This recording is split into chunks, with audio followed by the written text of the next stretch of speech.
As you wait, I will renew your strength.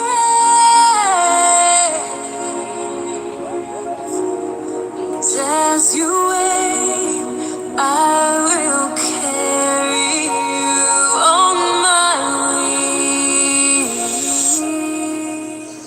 Hi everybody, my name is Caden. I'm Jaden. I'm Nicole. I'm Eli. And I'm Jason. And we are YAHUAH and the Torah YouTube channel. And we thank you guys very, very much for hanging out with us on the Shabbat, on the new channel that we have. And so we are thinking there's probably not going to be a tremendous amount of people here, but we got the people that matter the most to us, which is you guys. And we love you guys. And we thank you guys very, very much for hanging out with us. And yeah, it is a Shabbat. Is everyone good? Yeah. Everyone's happy? Yeah. You guys resting up a little bit? A little bit, yeah. A little bit. All right, let's begin in a prayer. Precious Heavenly Father, maker of all, creator of all, our esteem is to you, our glory is to you, everything that we have, we are on bended knees to you. Father, we are your creations that are seeking you, that are longing for you, that are seeking your ways and seeking your Son. Father, you have provided a beautiful path and a beautiful road for all of us, and we thank you for opening our eyes and our ears and getting us to this point where we can hang out at this little tiny ecclesia. Father, I ask that your blessings are among this group and that everyone here is blessed and that you will reside with us, that you will dwell with us, that you will bring your Ruach HaKodesh upon us, and that we are qualified as your people, that you will not forget us. And Father, we thank you for your Son, and we thank you for your Torah, and we thank you for this group of people. Father, you are just a magnificent creator, and we love you, and we can't thank you enough. And so, Father, please bless this little ecclesia, this little endeavor that we are on, reading your scriptures, helping us find the truth, and we thank you for all. We ask this in the name of Yahushua. Amen. All right, everybody, anybody who's out there, we truly love you guys. Thank you guys very, very much. And it's a little lighter this week than it is before, and we are on the new channel here. And so we will hang, and this is all that matters, is that we are seeking our Creator. It doesn't matter if there's one of us or two of us or five of us or 10 of us, or it just really doesn't matter as long as we are glorifying our Creator. And this is what this is all about.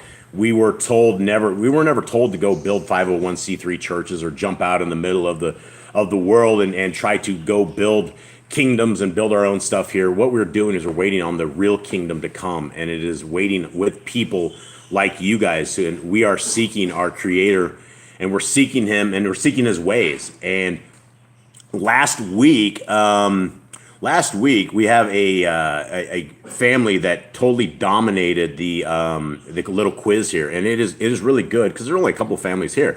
But last week, when we were going over our laws, statutes, and commands, I would like to actually, I'm going to put third place. Actually, let's do fourth place. Fourth place is emissary of Elohim, and he ended up with four of the commandments. Now, third place, I'm going to have to put as Mr. Zachariah Z.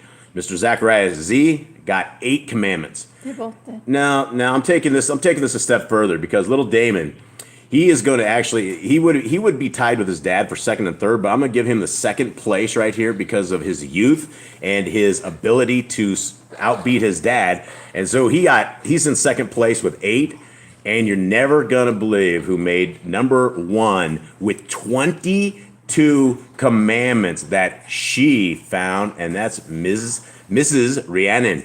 And congratulations to you guys who did that.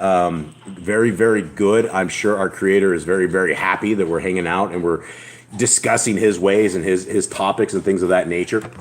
Let us begin. And since there's only a few of us here, I don't know if we will, if you guys want to toss some commands in, we can toss some commands in. We'll probably do this every few weeks or so. And we'll have to rebuild up a lot of the people that were in here playing around with this, because they're obviously at the other channel or not here, which is totally fine. So let us begin with a Shema. And this is a very, very important scripture, and it is literally for everybody. And it goes something like this. It goes, "Hear, O Yisrael, YAHUAH Eloheinu, YAHUAH is one. And you shall love YAHUAH Eloheka with all your heart, and with all your soul, and with all your might. And these words, which I command you this day, shall be in your heart.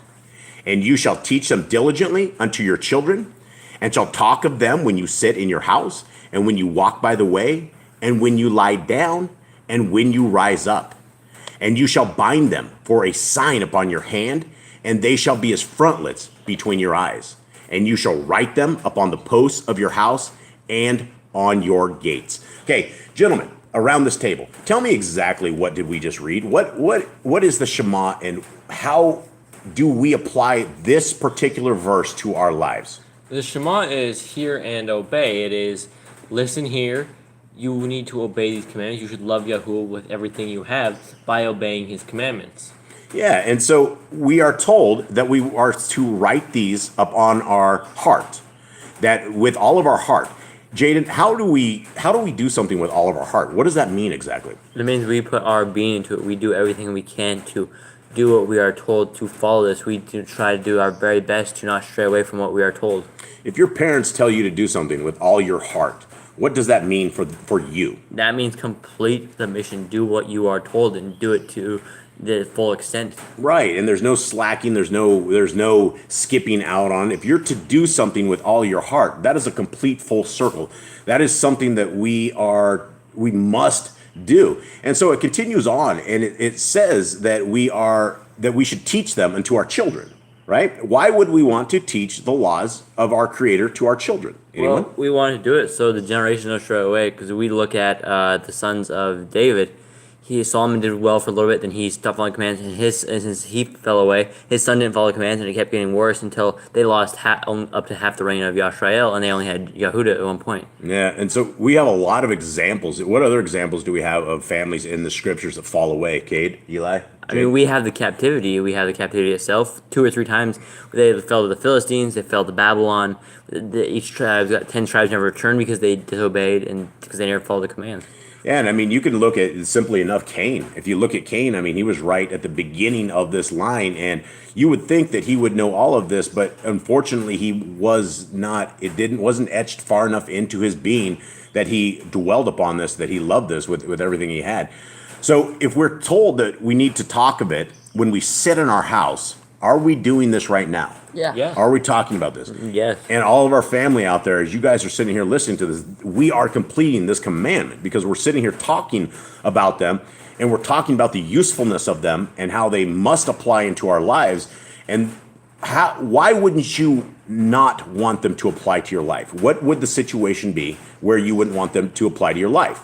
You don't want to be obedient. You don't want to do what people say.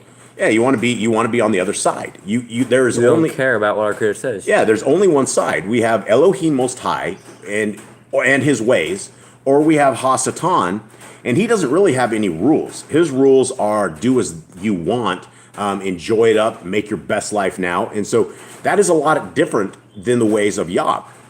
So we're also supposed to talk to them when we walk by the way, when we lie down, and when we rise up.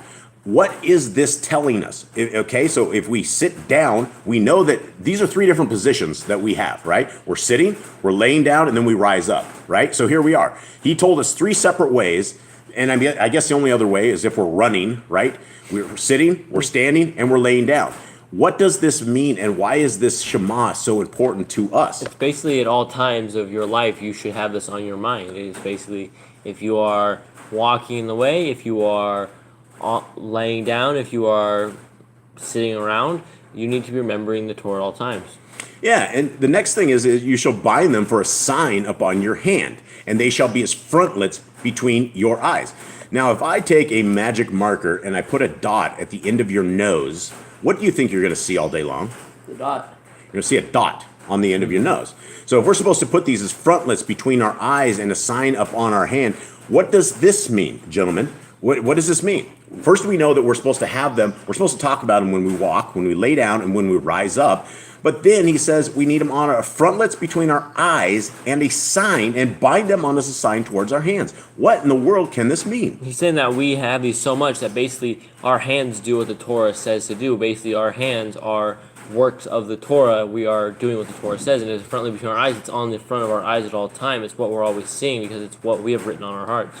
Yeah, you're not going to be able to look the wrong way. If they're on your hand, everything that you do, you're going to see the top of your hand. So they're going to be visual to us. And this is one of the main reasons that we should all be wearing tzitzits, is because we know that we should be keeping the commandments of our Creator. And when we wear tzitzits, we are in that kind of covenant with Him as far as that goes. All right. Anyone else have anything else to discuss on the Shema? Zachariah Z says it's the creed sort of speak of Yah's people.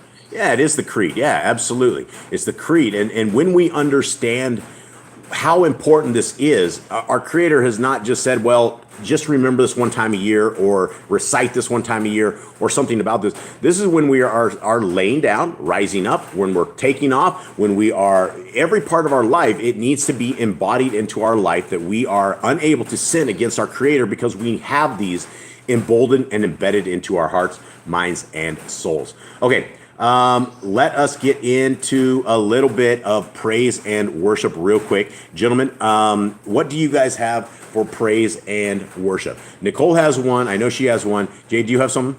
Yes. What do you got? It is the darkness during the night. The darkness. It helps us sleep. It's hard to sleep during nighttime unless you're super tired. So the darkness is there for us so that we can have rest time, so we know when it's time to go to sleep. Night and darkness. That's interesting.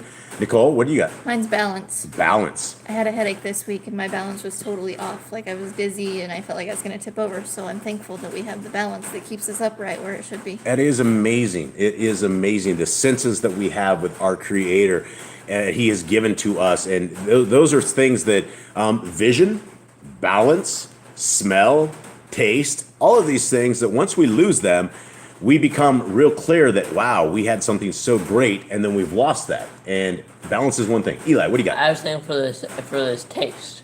For taste. Oh, okay, so I stole yours? Yep. Okay, so what about taste? Tell me about this. Well, we had muffins this week, and they were tasted really good. If we didn't have taste, they'd just be plain. They'd be nothing. Yeah, and that's something to understand is that every single thing that we have, if we didn't have taste buds, if food did not taste well, there would be no reward for eating other than we would stay alive, right? If it didn't taste good, there would be a chance that we just didn't eat. If we didn't have things like hunger pangs, where our stomachs were rumbling and we were hungry, we wouldn't know if we were to eat. If we didn't get lightheaded, then we would know that things were all going well. Something is going wrong when we have these senses and they go down that road. Kate, what do you got? I think for the intelligence of animals. We have this little cow that we let her out during the morning, early in the morning. We let her out, go graze, and right before it rains or right before it's time to basically go home, she knows what time it is. She comes home about the same time every single day.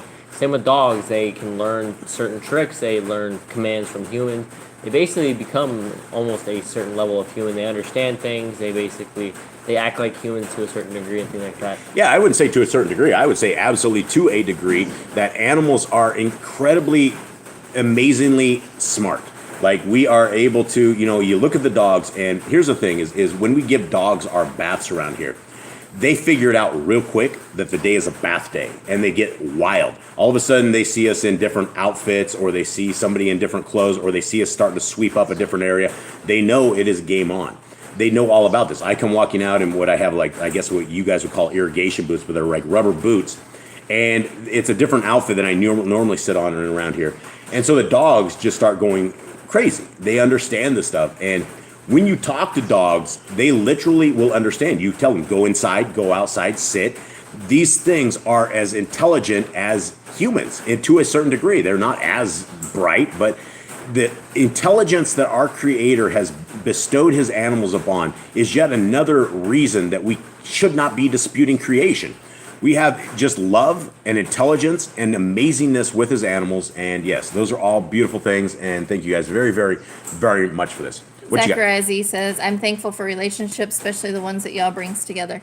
Yeah, absolutely. And, I think, that touches on all relationships, not just ours as a family here locally, but we have found all of you guys out there, the Grand and Zach and Rhiannon and Brother Glenn and, all of you guys are another set of family. At some level, we consider you guys closer than immediate blood family that has kicked us out of literally kicked us out of the family because we don't celebrate their pagan holidays. We don't hang with them. We're not kissing under the mistletoe and things of that nature. So, it is amazing and just everything. I think back to 26, 27 years ago, when I first laid eyes upon my wife, and who would have ever thought that 25 years later we would be sitting here around this little table with a huge family of you guys out there, and discussing this. And so, yeah, absolutely. Good point, Zach. Absolutely.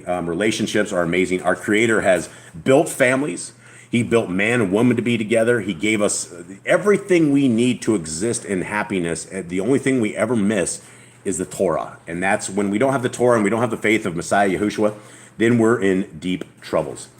The Grand says she's grateful for rest, the Shabbat. Yeah, absolutely. And the Grand, we know that you're out there, and what was it, like 5 months ago, she had to go get a job, and she had to like take off a retirement, and all of a sudden, she was thrown back into a work mix. And all of us, as we wind down these weeks and make it to a Shabbat, it is beautiful. And it's just a beautiful day of rest. And what greater Creator is there that would give you a day of rest, that has built just a magnificence around here, that wants to dwell with us, that wants to be our Father?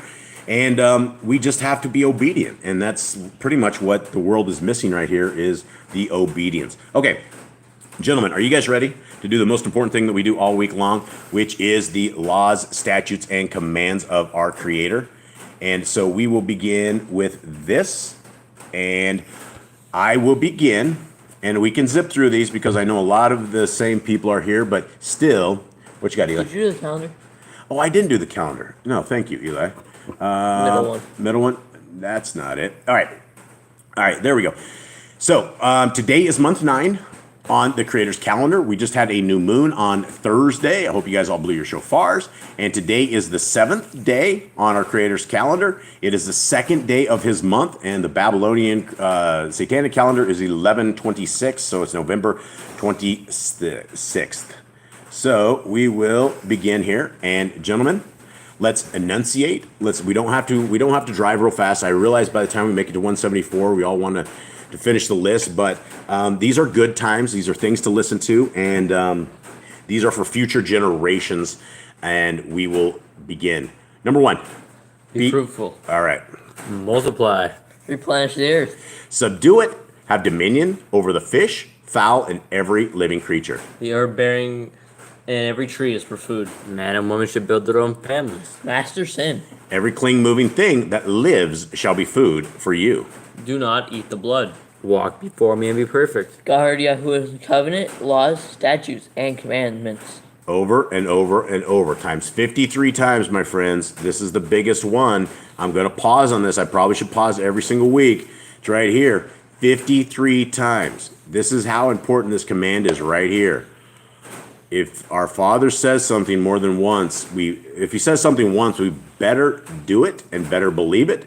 If he says it twice, it should be gospel. If he says it 3 times, well, if we ignore that, we're in deep trouble. And if he says it 53 times and we still ignore it, then what? We've been told 53 times. Every male shall be circumcised at 8 days old. Teach your children the commands and guard the way of Yahuwah. Hear, hear. Remember Yahuwah's name for all generations. Keep the Passover, Pesach. Keep the feast of unleavened bread, matzah. There is one Torah for the stranger and the Ibrim. Sanctify all firstborn to Yahuwah. There are no mighty ones before Yahuwah. You shall not make graven images. Do not bring Yahuwah's name to naught. Keep the Shabbat. Honor your parents. Do not kill. Do not break wedlock. Do not steal. Do not make false accusations against your neighbor. Do not covet anything of your neighbors. Do not make an altar from rock that a tool has touched. Do not go up to the altar by the steps. If a man steals cattle, he shall restore it 5 times. Yahuwah's laws for criminals, and there's a lot in there, guys. It's 2 through 15, and there's a lot, but a lot of it is in the land kind of stuff. You shall stone the witches, wizards, and mediums in the land. Do not lie with beast. No sacrifice to other gods. Do not oppress the stranger, fatherless, or widow. Do not charge your brother interest. If you borrow your neighbor's raiment, return it to him before sunset. Do not curse the ruler of your people. Do not eat what is torn of any beast. No false reports.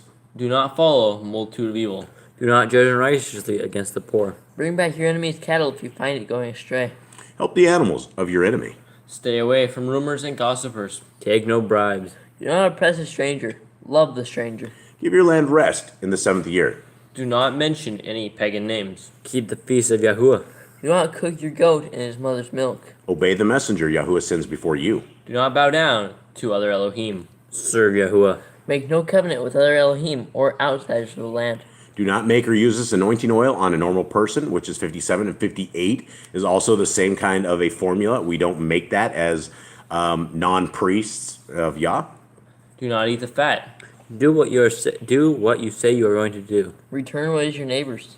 Obey Yahuwah's dietary laws. And again, that is stuff like we don't eat pig, obviously. We don't eat falcons. We don't eat ravens. We don't eat ospreys. We don't eat any of that kind of stuff. Shrimp, lobster, we do not eat. No pork chops, none of that kind of stuff. There is a whole list of them, and there are a lot of clean animals that we can't eat. If you're looking for something to eat, there's a huge list, but the things we don't eat is pig, and so we should not be eating the pig. Women's time of separation. You stay away from them, men, and give her some rest. Obey Yahuwah's hygiene laws. Keep the Day of Atonement, Yom Kippurim. Do not uncover the nakedness of your family. Do not take your woman's sister for a wife. Do not lie with a woman in her uncleanness. You shall not sacrifice your children to Moloch. Do not be a sodomite. Be holy. Do not reap the corn of your field, or you shall not glean your vineyard. Do not deal falsely or defraud your neighbor. Do not lie or be a liar. Pay your workers for the day's wage they are due. Do not harm the disabled. Do not endanger your neighbor. Do not hate your brother. Rebuke your neighbor for his sin. But Love your neighbor as yourself. Do not diverse your cattle. Do not mingle your seed. Do not mingle linen and wool. Do not lie with a taken woman. Do not eat the fruit of the trees for 3 years. Do not practice sorcery. Do not round your beard to the corners of your head. Do not cut yourself for the dead. Do not get tattoos. Do not prostitute your daughter. Do not defile your temple. Do not consult the medium. Respect your elders. Have correct weights and measures. Do not walk in the manners of the nation. Keep the feast of first fruits, Shavuot, Omer count. Keep the feast of trumpet, Yom Torah. Keep the feast of Sukkot, Shemini Atzeret. If you blaspheme the name of Yahuwah, you shall be put to death. If you kill your neighbor's animal, you must give him another. Pay injury for injury. Honor the Jubilee year. Confess your sins to Yahuwah and repay who you've trespassed against. The Torah of being a Nazir. Wear as easy on the four corner of your garments. The laws of whoever touches a corpse. Follow Yahuwah's laws of inheritance. Torah of keeping your oath to Yahuwah.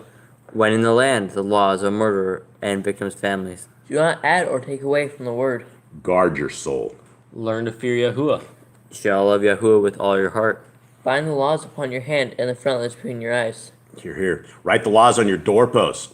Do not tempt Yahuwah. Do what is right and good in the sight of Yahuwah. Do not be afraid of your enemies. Remember Yahuwah. Circumcise your heart. Cleave to Yahuwah. Swear by his name. Destroy graven images. Do not make an idol of Yahuwah as the pagans do their Elohim. Rejoice in all Yahuwah has blessed you with. Do not do what is right in your own eyes. Do not hearken to the words of false prophets. Kill the false prophets. Do not listen and kill those that try to turn you away from Yahuwah, even if they are family members. If a city is turned away from Yahuwah, burn the city and kill all inhabitants. Do not make any baldness between your eyes for the dead. You shall not eat any abominable thing. You shall give it to a stranger of clean food that dies of itself, but you shall not eat of it. Give tithe of your increase of seed year by year. Laws of the end of the 7-year release. Do not borrow from the nations. Do not harden your heart nor shut your hand from the poor. Guard month 1 of Yahuwah's calendar. 3 times a year, all males shall appear before Yahuwah. You shall make judges and officers in all your gates.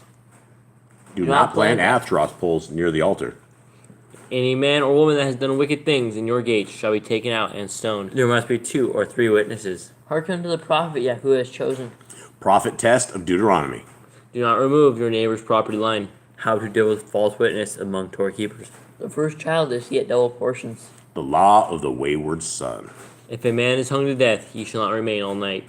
If your brother's cattle or clothes are lost and you find them, you must return them. A woman should not wear what pertains to a man, nor a man wear what pertains to a woman. Don't be a beta. Okay, if you find a bird's nest with the mother or in the babies or eggs, take the babies, but not the mother. If you build a new house with a flat roof that is able to be lived on, you must put a railing around it. Laws for the accuser and the accused in purity of relationships. If a man has a relationship with an engaged woman, both should be killed. If an engaged woman is raped, she is not charged with the crime, but the man shall die. If a man forces himself upon an undefiled woman, he must pay the father and take her to be his wife. Do not be a prostitute. Do not use dirty money. You may eat from your neighbor's vineyard or grain, but you may not take it out of the field. Law of divorce. Newly married man should stay home for 1 year to be with his wife. Do not take a person's millstone for a pledge. If a man is found kidnapping, he shall die. If you lend to your brother, do not enter his house to get your payment. He must bring it to you. Return his clothing before sunset, if that was his pledge. Do not oppress a hired servant that is poor and needy. Every man shall be put to death for his own sin. Do not go back for the forgotten sheaf in the field. Leave it for the stranger, fatherless, and widow. You cannot give a man more than 40 stripes for his judgment of wickedness. Do not muzzle your ox when he treads out grain. If your brother dies and has no child, you shall take his wife and name the firstborn after your brother. If a woman comes to defend her man and grabs the other man's privates, you shall cut off her hand. At the end of 7 years, you are to read the Torah at the feast of Sukkot. All right. Well, there is that, and that is the laws, statutes, and commands of our Creator. For those who have never heard those, and for those probably in the future, probably not those sitting around this table, immediate table at the moment, but maybe for those later on, if you've never heard those are what the Christians will say are on the cross. They will say they do not apply to them. They will say that they are for the old people of Moshe, and that is absolutely incorrect. When you actually read the scriptures, starting from the beginning of Genesis all the way to the end, they are for everybody, right? And they will not simply enhance your life and get you into this little itty bitty tiny narrow gate that most people will not make, but it will take you further than this, right? I don't believe that when we die, we go up to a little cloud and we sit there and play the harp or violin or anything.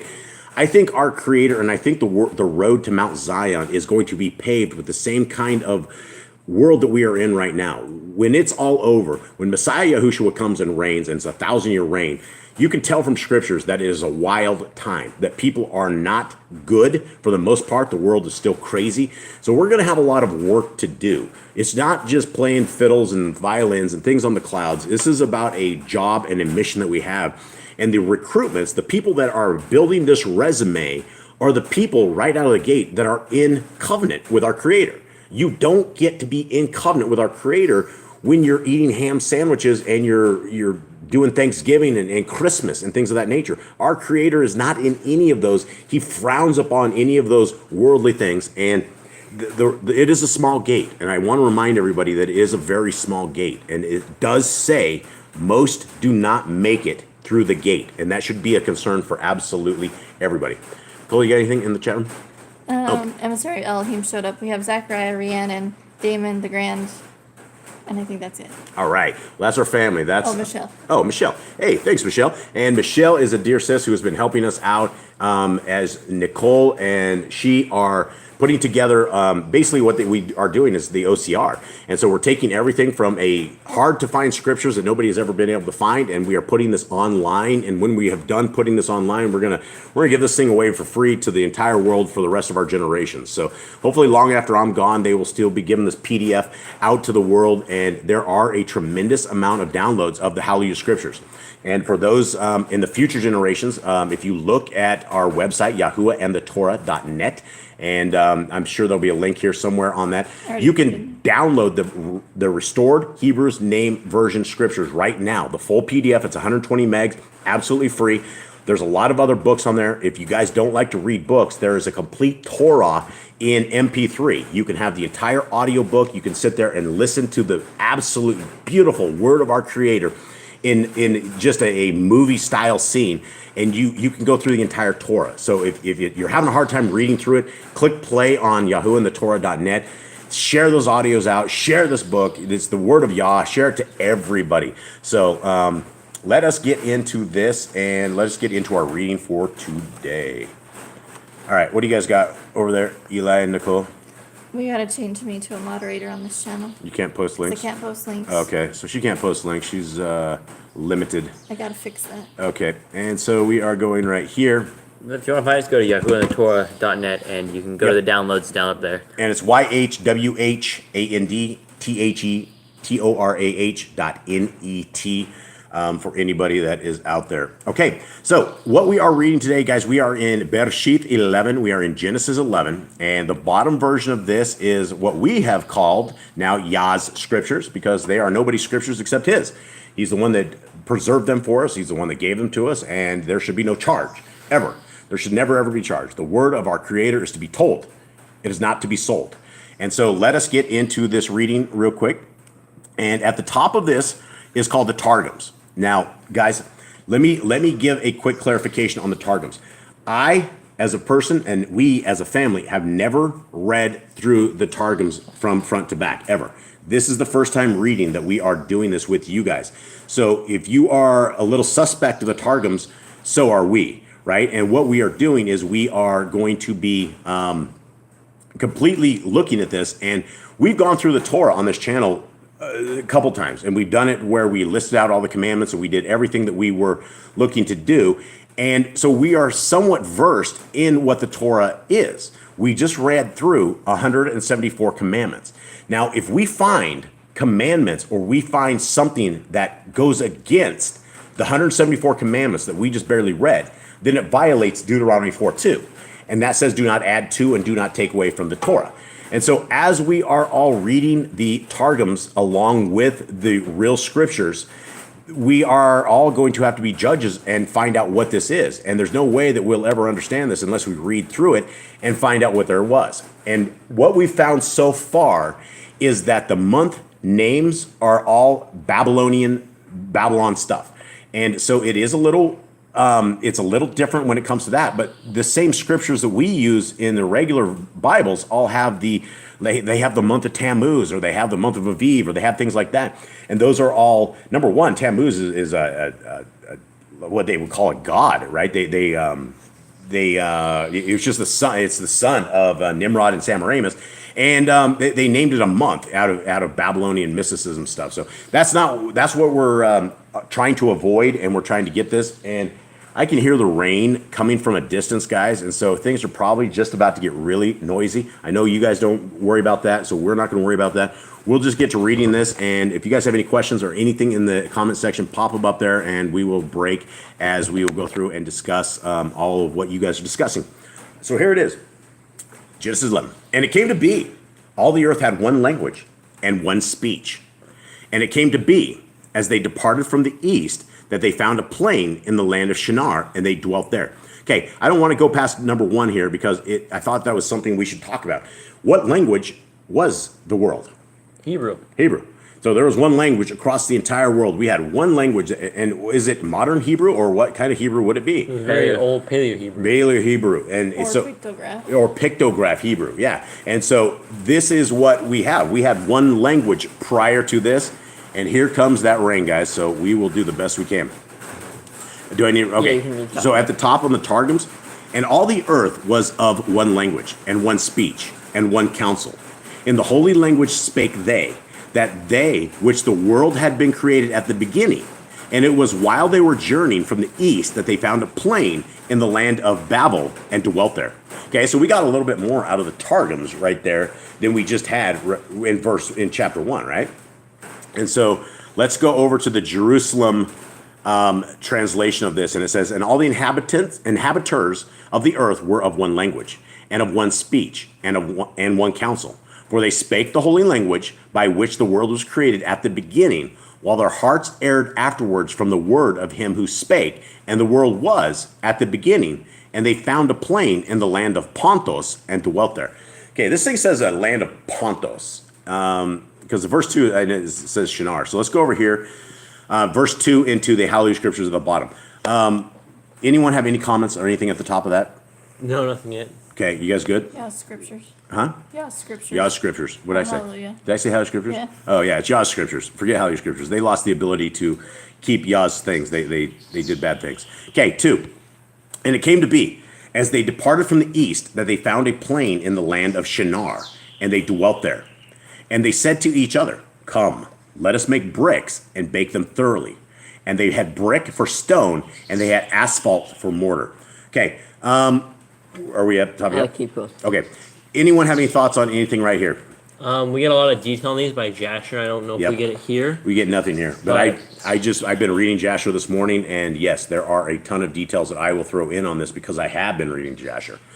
So they found a land. Who are they dealing with here, guys? We're dealing basically Nimrod and all his guys. Yeah, there was basically Nimrod was a ruler of this land. Yep, he was. And so remember, we're all in one language to this point, guys. Verse 4.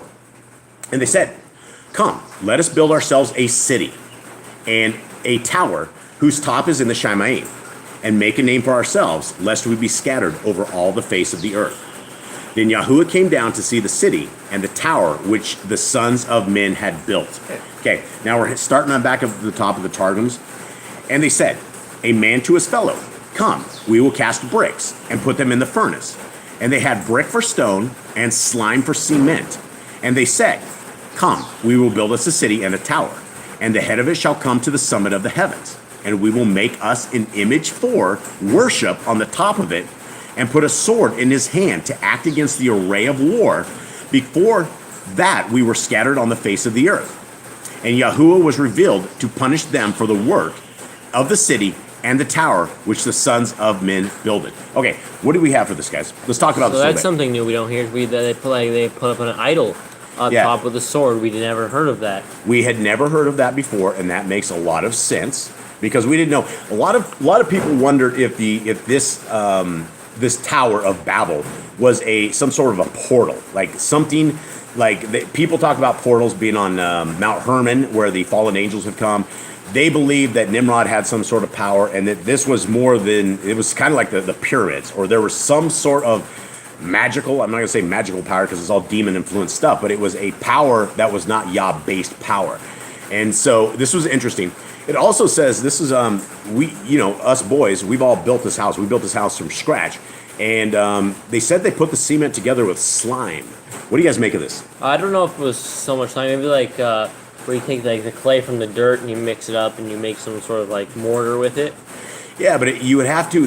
We're talking thousands of years ago, and these guys already have the recipe on how to make a brick, which they have to put it together, smash the stuff together, and they heat it up. They heat the brick super hot, right? So this is higher technology. I mean, these guys are already building with bricks way back in the days. So, all right. I'll read the Jerusalem All right, quick. now for the Jerusalem translation at the top.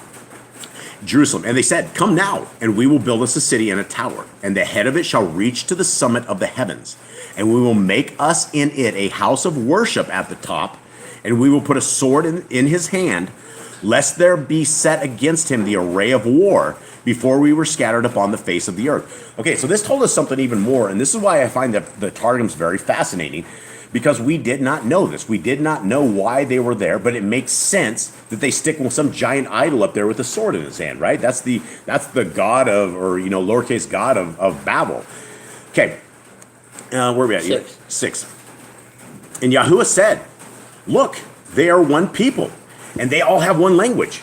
And this is what they begin to do. And now they are not going to be withheld from doing whatever they plan to do. Come, let us go there and confuse their language, so that they do not understand one another's speech. Now, as we read this, we would not know, just from reading this, we would not know who our Creator is talking to. He goes, come, let us go there and confuse their language.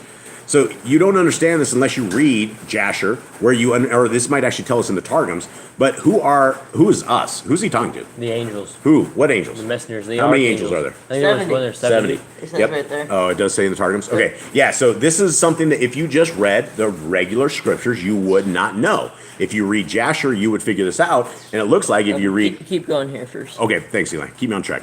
What do you got, Nicole? The Grand says, I go back and forth on the language thing in our times. Like, do we try to learn it? Or if so, which version? Doesn't Scripture tell us that Yahweh will return the pure tongue to us? Yeah, that I was actually thinking about that too, the Grand. Obviously, here's the world that we live in. We live in a world where we have things called spelling. And we put words together with spelling, and we are able to put and formulate the words. Now, the pictograph world of Hebrew was never like this. It was a real language, and we didn't have to do spelling to get our words together and to enunciate and to formulate sentences and things of that nature. So, should we all be learning ancient Hebrew?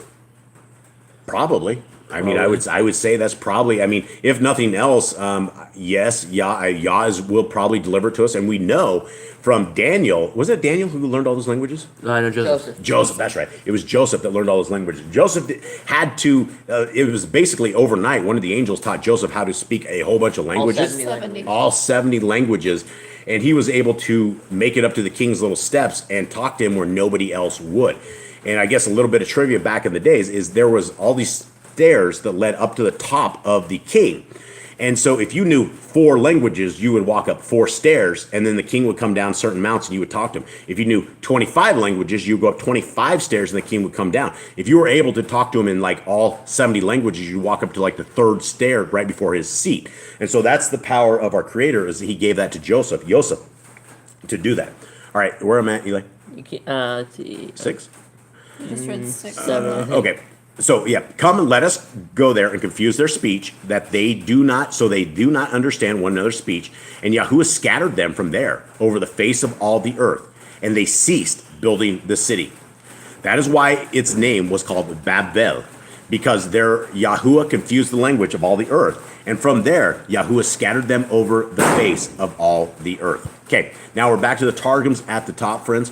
And YAHUAH said, "Behold, the people is one, and the language of all of them one. And this they have thought to do. And now they will not be restrained from doing whatever they imagine." And YAHUAH said to the 70 messengers which stand before him, "Come, we will descend and will there commingle their language, that a man shall not understand the speech of his neighbor." And the word of YAHUAH was revealed against the city. And with him 70 messengers having reference to 70 nations, each having its own language, and thence the writing of its own hand. And he dispersed them from thence upon the face of all the earth into 70 languages, and one knew not what his neighbor would say, but one slew the other, and they ceased from building the city. Therefore he called the name of it Babel, because there did YAHUAH commingle the speech of all the inhabitants of the earth, and from thence did YAHUAH disperse them upon the faces of all of the earth. Something else in Jasher was that before this, they were up on the tower and they were sitting there firing arrows into the sky trying to kill Yah. Yep. And Yah was like, "Hold on, just put blood on the arrows and send it back to him, so I think we're dead." Yep, and so they did that. They actually, at one point when they were, and here's the thing about Babel. Most people do not understand this.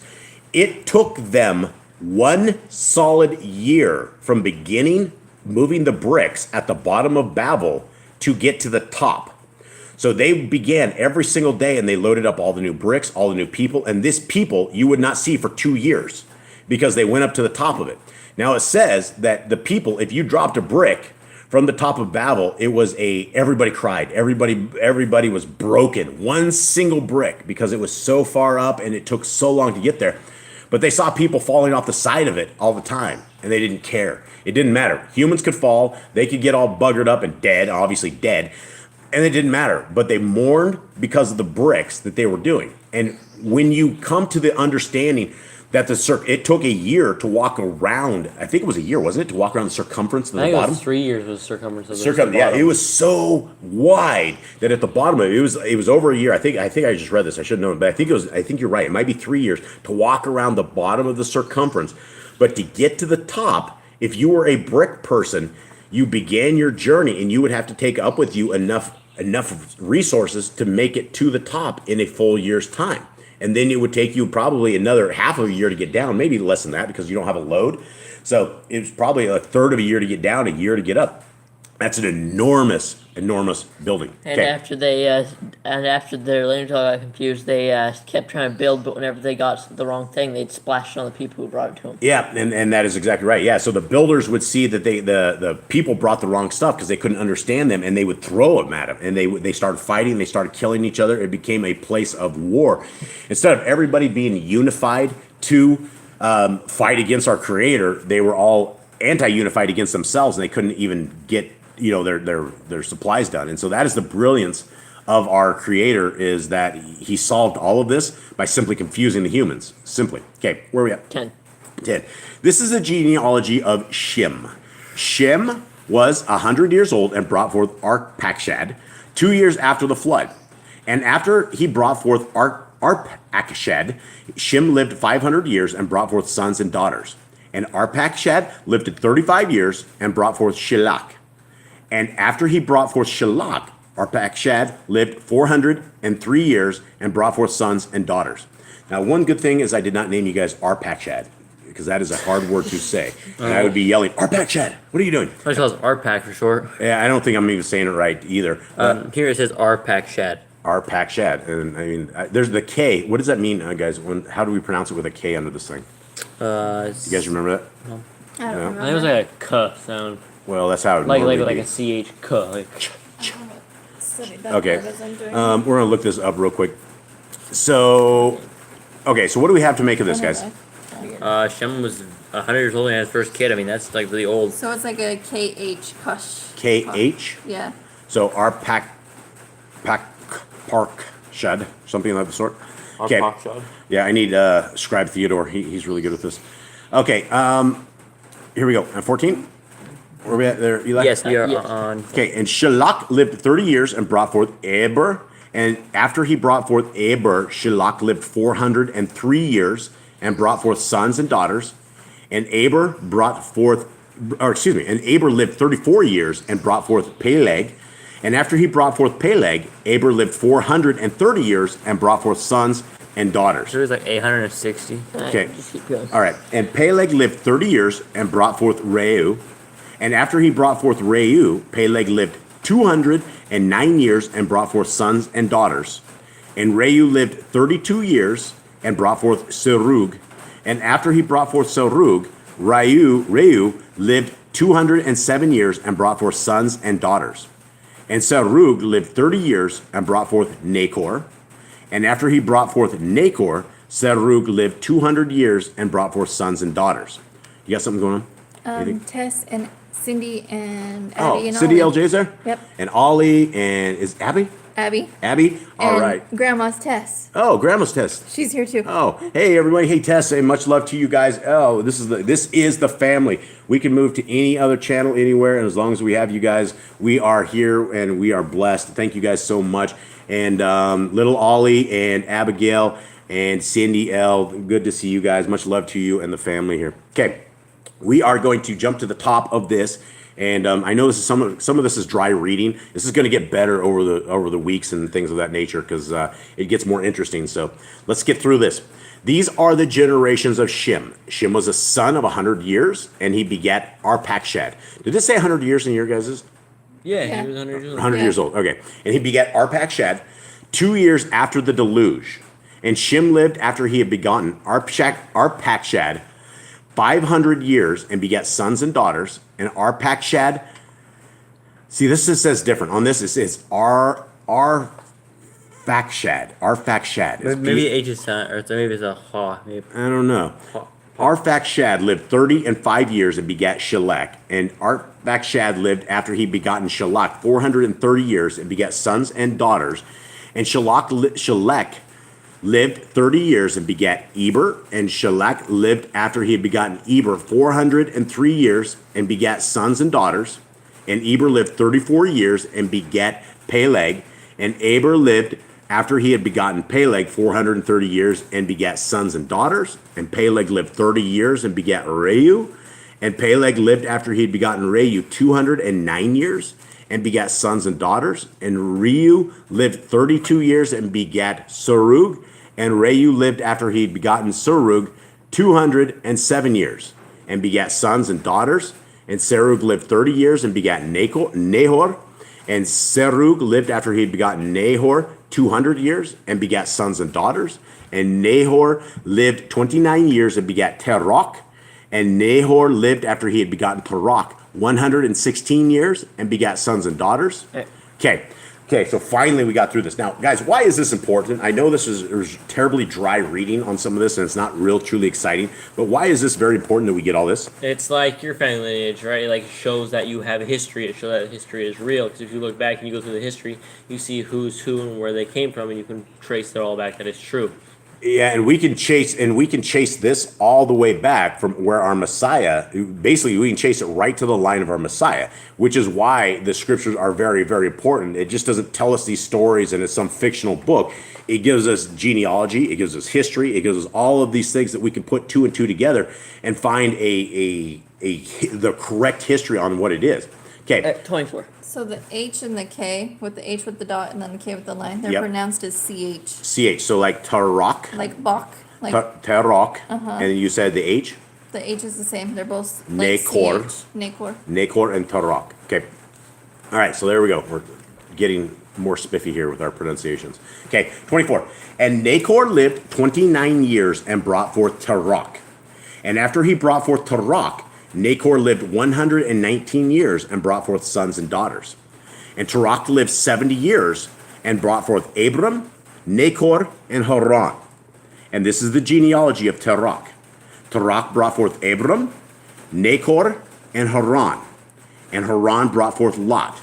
And Haran died before his father Tarok in the land of his birth in Ur-Kasdim. Okay, I think this is something we should discuss right here because unless you were reading the book of Jasher, you would have no idea why Haran died. Does it actually say in the Targums? Okay, so I guess the Targums, Eli has read above in the Targums a little bit. And he says what I'm about to explain to you guys is in the Targums. I will explain it to you prior because this is from the book of Jasher. And so what happened here is that Haran was he was the brother of Abram. And when Abram, he was much older than Abram. When Abram was born, there was a sign in the Shemaim, and all of the bad spellcasters and people, the wizards and stuff of Nimrod, went and said, this kid was the kid that's going to destroy all of your family lineage. He's going to kill you. So the king says, I must go kill this kid. And so he had Tarok say, hey, I need you to bring me the kid. I'm going to kill him. I'm going to give you some gold and some silver, and this is just the way it's going to be done. So Tarok was all broken up, and he was he went home, and he took the baby of one of his like concubines, servants, or the baby of a servant, and he took it to King Nimrod. Nimrod gave him a bunch of money. He grabbed the baby and smashed his head on the ground, killed the baby. Years later, when Nimrod was found out about this entire incident, that Tarok, the father of Abram and Haran, he basically, instead of him telling Nimrod that it was his idea, he basically said it was my son's idea. It was his idea, Haran. So they took Haran and Abram and tossed them into this huge smoldering furnace, and it killed Haran immediately. And so Abram was in the furnace for 3 days, and after he came out, Nimrod was freaking out, and he bestowed him with a bunch of gifts, a bunch of other stuff, and they couldn't figure it out. But many, many people died on the trip to get Haran and Abram into this fire. And so Tarok, basically as a beta male, turned his own kid in instead of facing the fire of Nimrod. So that's a beta father right there. It's a lot less than that in the Targum. Is a lot less? It didn't have like the part about like the sign when he was a baby or anything. Okay, so let's read in the Targums right here. These are the generations of Terah. Terah begat Abram, Nakor, Haran begat Lot. And it was when Nimrod had cast Abram into the furnace of fire because he would not worship his idol. And the fire had no power to burn him. And that Haran's heart became doubtful, saying, if Nimrod overcome, I will be on his side. But if Abram overcome, I will be on his side. I'm going to pause right here because this was kind of the way it was. So what happened that really triggered Tarok was that Abraham came back to his father's house after many, many years of being in hiding. Now he went in to this room, and there were all these giant idols that he had made with all this wood, these giant things. And everybody in this house bowed down to these idols. Abram got really angry at this whole thing. He took a wooden hatchet and he cut off the arms, and he destroyed the entire things. He destroyed the entire room, and he left the hatchet in the hands of the biggest idol, like this big wooden thing. And he went and he told his dad. His dad came, what have you done? He says, look, your giant idol thing went mad. I served food to all these other ones, and it got mad, and it went crazy and destroyed it.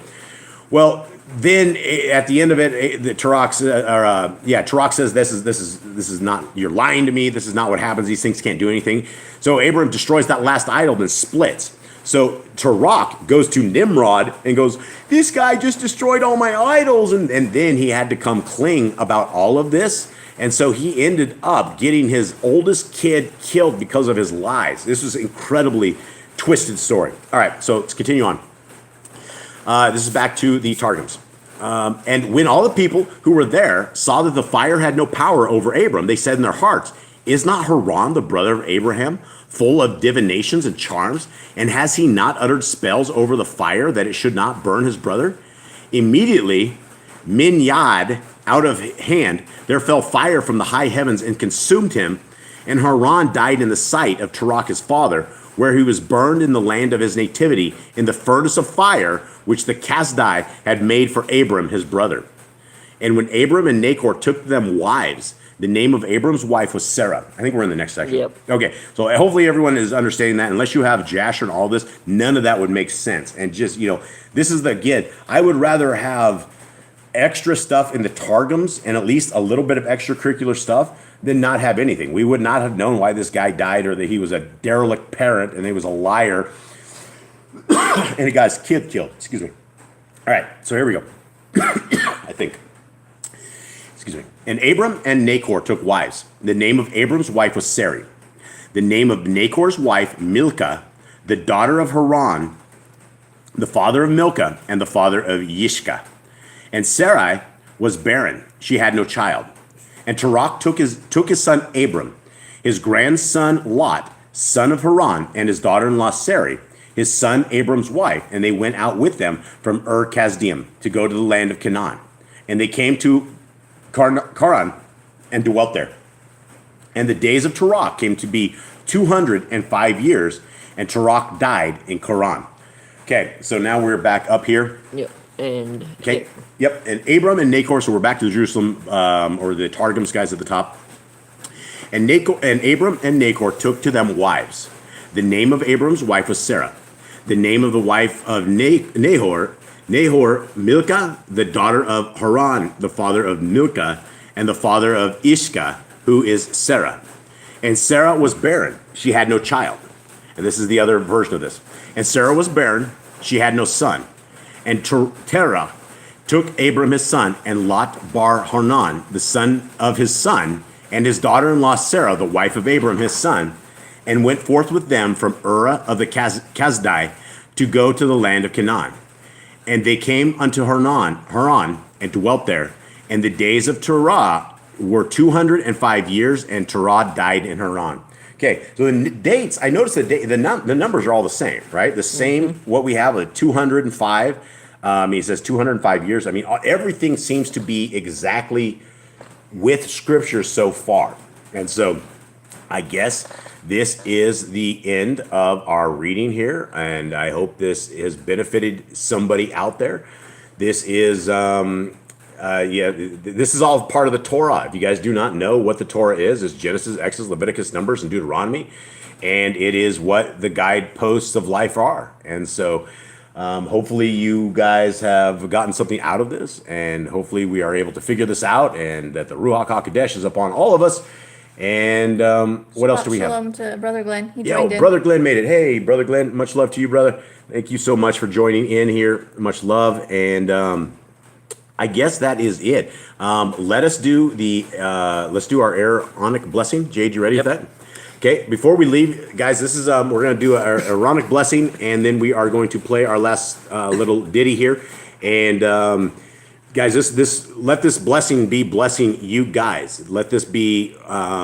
This is a very important blessing that you guys need to be understanding that this is for all of us, right? So, Jaden, read this with authority and read this properly. All right. Number 6, starting in verse 22. And YAHUAH spoke unto Moshe, saying, Speak unto Aaron and his sons, saying, On this wise you shall bless the children of Israel, saying unto them, YAHUAH bless you and guard you. YAHUAH make his face shine upon you and be gracious unto you. YAHUAH lift up his countenance upon you and give you peace. And they shall put my name upon the children of Israel, and I will bless them. Beautiful. All right. Anyone else in the chat room? You have anything else out there, Miss Nicole? I don't think so. Tesh just said thank you so much for the live. I truly appreciate you all.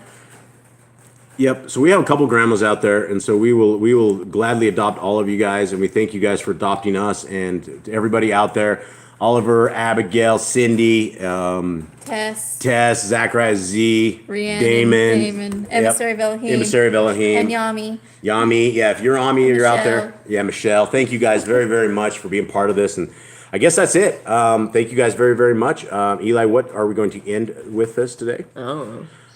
I don't know either. I guess we'll just hit one and Breath of Yah. Let's go. Much love to everybody.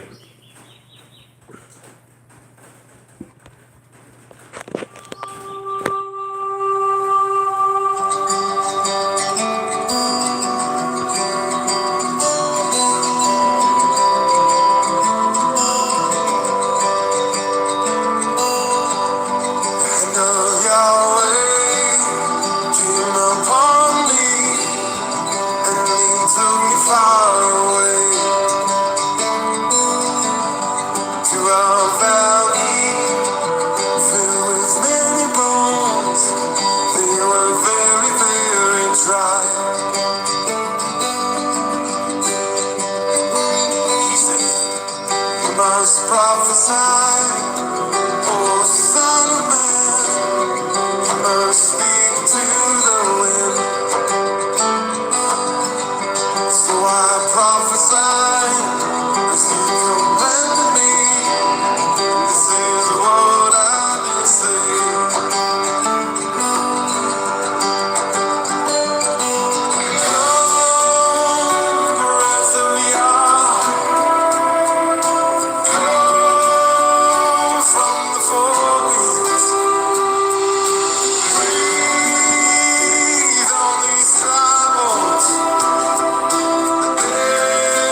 Shabbat shalom, everybody. Shalom. We love you. Have a good day. Have a good day of rest.